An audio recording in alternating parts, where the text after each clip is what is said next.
ډیپیو صاحب ضلع پورم کوم دی ډیپیو صاحب دی اطلاع وکړله چې تاسې وځئ بهر روډ باندې ناکې ولګوئ.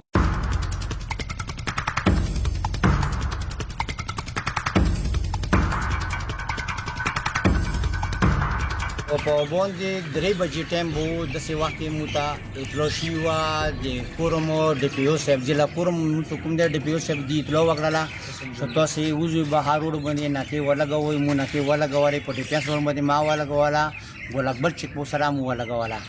او دا ګوډي پورته نه روان وو پر شنوار سایډ نه، هغه نه روان وو. مو تلشي کوله ګوډو کې چې کوم مو ته ګوډی خیاله وو هغه ګوډی هغوی بدل کړی وو، په بل ګوډي کې هغوی ناست وو.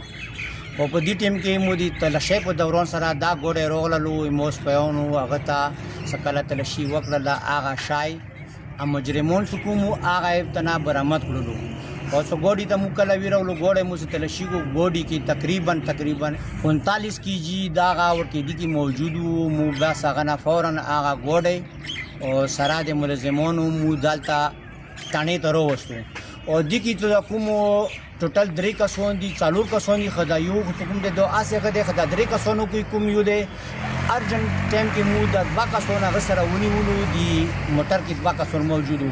ایو چې کوم دریام نیولای دی هغه مطلوب مخکې 40 کیلو سره نیول شي، خدا بغي شو حکومت نه دینی پرشا کاټ شي وا 42 کیلو هغه سره مخکې گرفتار شي، هغه بغي نو حکومت نه پاغه شو فرار شو.